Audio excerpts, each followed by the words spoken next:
Here we go with our week's coverage. The International Monetary Fund and the World Bank are holding their annual meetings right here in Washington this week. And it is a chance for the two international bodies to address the big picture of problems facing the world. Already, the World Bank has been weighing in on China's economy and why the economic engine there has been slowing a bit. Of course, our reporter on the ground, Shraysi, Tandon, is leading our efforts all there. She joins me right here in the studio. It's going to be a big week. There's already been a big announcement. First, let's walk through the story about China and the growth. That's right. So the World Bank has announced that they are downgrading China, their forecast for the growth that the Chinese economy will see for the next 3 years. This year, 2015 and 2016, China was expected to grow 7.5% in 2015 and 2016. That, as you can see on your screen, has clearly been downgraded. Phil, the key reason that this is really happening is because of all the structural reforms that China is trying to implement.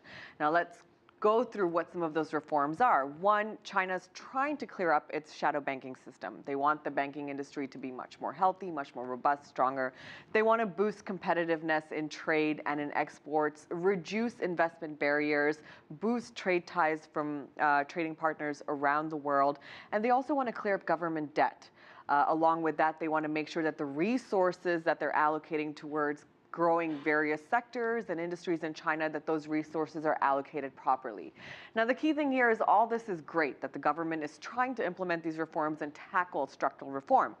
The problem lies here in that every time you try to implement reforms, you have to give, some part of the economy has to give. And so in this case, you're going to see that in growth.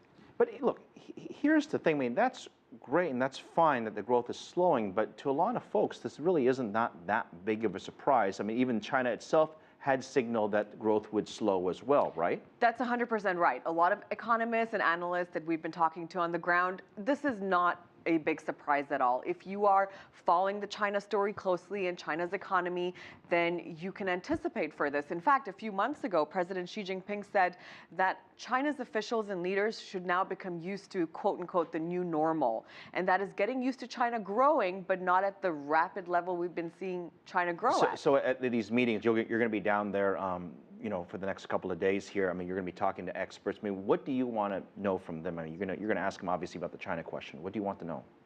I want to ask them, what sort of impact does a slowing China really have on the global economy? Because there's a lot of chatter that goes around at these events in terms of the impact being quite significant, but really, what are the industries that are really going to be affected on a macro scale? That's something that I'm really curious at seeing. If China growing at 7.1% versus 7.5% as previously estimated, what sort of ramifications will that have? Yeah, well, I can tell you, being down with you there for a couple times at these big events, that there's a lot of chatter that happens on the sidelines. People won't say things publicly, but privately. It's the best part. Yeah, you're going to be sneaking around down. Watch out, delegates. Trace is going to be down there. Okay, stay right there.